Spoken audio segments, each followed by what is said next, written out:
Please subscribe the public TV. మాజీ ఉప ప్రధాని, ప్రముఖ పార్లమెంటేరియన్, జాతీయవాది, బీజేపీ సహా వ్యవస్థాపకులు లాల్ కృష్ణ అద్వానీ 7 దశాబ్దాలుగా చేసిన విశిష్ట పౌర సేవలకు గుర్తింపుగా దేశ అత్యున్నత భారతరత్న పౌర పురస్కారాన్ని అందజేసిన రాష్ట్రపతి శ్రీమతి ద్రౌపది ముర్ము. అద్వానీ స్వగృహంలో జరిగిన ఈ కార్యక్రమంలో ప్రధాన మంత్రి నరేంద్ర మోదీ, ఉప రాష్ట్రపతి జగదీప్ ధన్కర్, మాజీ ఉప రాష్ట్రపతి వెంకయ్య నాయుడు తదితర ప్రముఖులు పాల్గొన్నారు. కాంగ్రెస్ పార్టీలో చేరిన బీఆర్ఎస్ ఎమ్మెల్యే కడియం శ్రీహరి, కావ్య. కాంగ్రెస్ పార్టీలో చేరిన బీఆర్ఎస్ ఎమ్మెల్యే కడియం శ్రీహరి, కావ్య. నీళ్లందక ఎండిన పంట పొలాలను పరిశీలించిన బీఆర్ఎస్ అధినేత కేసీఆర్, జనగాం జిల్లా దరావత్ తండా, దేవరుప్పల మరియు సూర్యాపేట జిల్లా తుంగతుర్తి మండలం వెలుగుపల్లి గ్రామంలో ఇసార్ ఎస్పీ ఆయకట్టు కింద ఎండిపోయిన పొలాలను పరిశీలించి రైతులను వివరాలను అడిగి తెలుసుకున్న బీఆర్ఎస్ అధినేత. జనగామ జిల్లా కొంతమేరకు బస్సులో నుండి యాదాద్రి జిల్లా, అట్లాగే సూర్యాపేట జిల్లాలో ఎండిపోయినటువంటి పంటలు మా బృందం అంతా నాతో పాటు కలిసి పరిశీలించడం జరిగింది. చాలా చోట్ల రైతులు పాపం కన్నీరు మున్నీరై మమ్మల్ని ఎట్లయినా ఆదుకోవాలి, మేము పెట్టుబడి పెట్టి నష్టపోయినాం, బట్ ఖచ్చితంగా మీరు ప్రభుత్వాన్ని డిమాండ్ చేసి మాకు న్యాయం చేకూర్చాలని చెప్పి రైతులు కన్నీరు మున్నీరుగా విలపించినారు. చాలామంది రైతులు నాతో చెప్పింది ఏమంటే, చాలా గ్రామాలలో నీళ్లు ఇస్తామని అన్నారు కాబట్టి, మొదట ఇచ్చిండ్రు కాబట్టి మేము నమ్మి పంటలు వేసుకున్నాము, మొదలే ఇయ్యమని చెప్తే కనీసం వేయకుండా ఉండేవాళ్ళము, మాకు అనవసరంగా ఈ ప్రభుత్వం నష్టం చేకూర్చింది అని చెప్పి వాళ్ళు స్పష్టంగా నాతోనే స్వయంగా చెప్పడం జరిగింది. 100 రోజులలో 200 మంది రైతులు ఆత్మహత్యలు చేసుకున్నారు. కొందరు కరెంటు షాకులతోని, కొందరు ఆత్మహత్యలు వరసి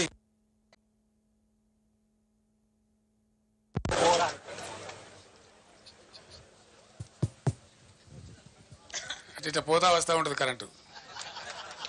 దయచేసి రైతాంగానికి నేను మళ్ళొకసారి అప్పీల్ చేస్తా ఉన్నా, ఆత్మహత్యలు చేసుకోకండి, ఏం మునిగిపోదు, వీళ్ళు ఇప్పుడున్న అసమర్థులేం శాశ్వతం కాదు, మీ పక్షాన మేమున్నాం, పోరాడతాం, బ్రహ్మాండంగా పోరాడతాం, కాబట్టి దయచేసి మీరు ఆత్మహత్యలు చేసుకోవద్దు, ఎట్టి పరిస్థితి అందరం కలిసి యుద్ధం చేద్దాం, మీరు రెడీగా ఉండండి, సిద్ధంగా ఉండండి, ఎక్కడికక్కడ ప్రజాస్వామ్య పద్ధతిలో మనకు హక్కు ఉంది కాబట్టి ఫైట్ చేద్దాం, యుద్ధం చేద్దాం, వాళ్ళు ఇచ్చిన వాగ్దానాలు అమలు చేసేదాకా, ప్రతి ఒక్క వాగ్దానం అమలు చేసేదాకా వెంటబడి తరిమి చేయించుదాం, లేకపోతే గద్దె దిగువని చెప్పుదాం చేత కాకపోతే, ఆ విధంగా ముందుకు పోరాడదాం, మన హక్కులు సాధించుకుందాం. కానీ మీరు మాత్రం ఆత్మస్థైర్యం కోల్పోయి ఎటువంటి పరిస్థితులలో దయచేసి ఆత్మహత్యలు చేసుకోవద్దు.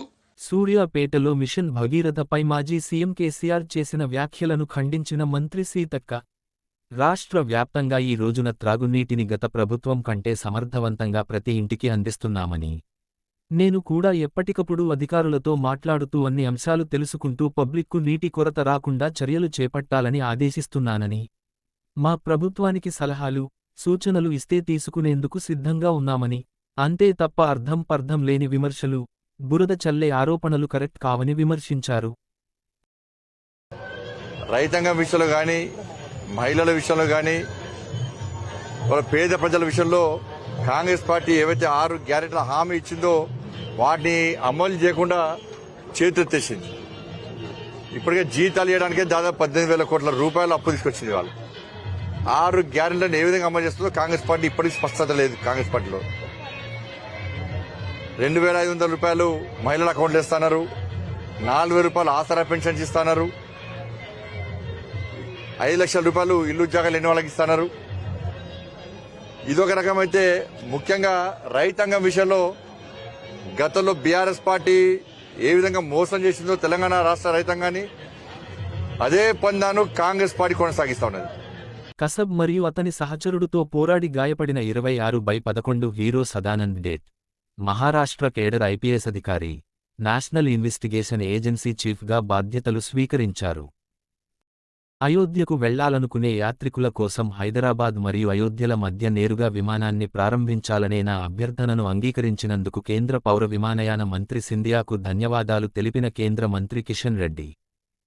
తుంగతుర్తి నియోజకవర్గం వెలుగుపల్లికి వచ్చి ఎండిపోయిన పంటపొలాలు చూడాలనుకుంటున్నారు మీరు?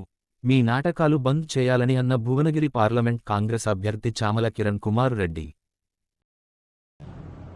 కేసీఆర్ గారు, ఈరోజు మీరు తుంగతుర్తి నియోజకవర్గంలో వెలుగుపల్లి గ్రామానికి వచ్చి అక్కడ ఉన్నటువంటి పంట పొలాలను సందర్శించాలనుకుంటున్నారు. ఈ ఒక్క నాటకాలు బంద్ చేయది. గత 10 ఏళ్లు మీరు ప్రభుత్వంలో ఉండి రాజశేఖర్ రెడ్డి గారి హయాంలో 9 కిలోమీటర్ల దూరం బయ్యన్న వాగు నుంచి కాల్వలు దోమితే ఈరోజు రుద్రమదేవి చెరువు ఏదైతే మీరు పంట పొలాలను సందర్శించాలనుకుంటున్నారో ఆ పంట పొలాల నుంచి 50 మీటర్ల దూరమే ఈ రుద్రమదేవి చెరువు ఉంది. దానికి రాజశేఖర రెడ్డి గారి ప్రభుత్వంలో 9 కిలోమీటర్లు 7 కిలోమీటర్ల కాల్వలు తొమ్మి ప్రభుత్వం మారిన తర్వాత మీరు 10 ఏళ్ళ నుండి 2 కిలోమీటర్ల కాల్వను మీరు తొమ్మలేని పరిస్థితికి వచ్చిర్రు. ఖేలో ఇండియా ఉమెన్స్ సైక్లింగ్ లీగ్ను కార్యక్రమంను జెండా ఊపి ప్రారంభించిన ఉప్పల శ్రీనివాస్ గుప్తా. హైదరాబాద్లోని నాగోల్లో Khelo India women's cycling league కార్యక్రమంలో ముఖ్య అతిథిగా ఐవీఎఫ్ అంతర్జాతీయ Vaishya federation national working president, Telangana రాష్ట్ర అధ్యక్షుడు మరియు తెలంగాణ రాష్ట్ర టూరిజం డెవలప్మెంట్ కార్పొరేషన్ పూర్వ చైర్మన్ ఉప్పల శ్రీనివాస్ గుప్తా విచ్చేసి జెండా ఊపి ప్రారంభించినారు. ఈ సందర్భంగా ఆయన మాట్లాడుతూ క్రీడలు మానసిక ఉల్లాసాన్ని పెంపొందిస్తాయని అన్నారు. ఈ కార్యక్రమంలో Khelo India women's cycling league south zone coordinator doctor Maxwell Traver, SK Pasha, Srikanth తదితరులు పాల్గొన్నారు. నల్గొండ జిల్లాలో నెల రోజులపాటు 30 పోలీసు యాక్ట్ అమలులో ఉన్నట్లు జిల్లా ఎస్పీ చందనా దీప్తి తెలిపారు. జిల్లాలో శాంతి భద్రతలను దృష్టిలో ఉంచుకుని ఏప్రిల్ 1 నుండి 30 వరకు నెల రోజుల పాటు జిల్లా వ్యాప్తంగా 30 పోలీసు యాక్ట్ 1861 అమలులో ఉంటుందని జిల్లా ఎస్పీ ఆదివారం ఒక ప్రకటనలో తెలియజేశారు. పోలీసు అధికారుల ముందస్తు అనుమతి లేనిది జిల్లా ప్రజలు, ప్రజా ప్రతినిధులు ధర్నాలు, రాస్తారోకోలు, నిరసనలు, ర్యాలీలు, పబ్లిక్ మీటింగ్లు, సభలు, సమావేశాలు నిర్వహించరాదని, శాంతి భద్రతలకు భంగం కలిగే విధంగా, ప్రజాధనానికి నష్టం కలిగించే చట్ట వ్యతిరేక కార్యకలాపాలు చేపట్టకూడదన్నారు. అనుమతి లేకుండా పై చర్యలకు పాల్పడితే సంబంధిత వ్యక్తులపై చట్టరీత్యా కఠిన చర్యలు తీసుకోవడం జరుగుతుందన్నారు.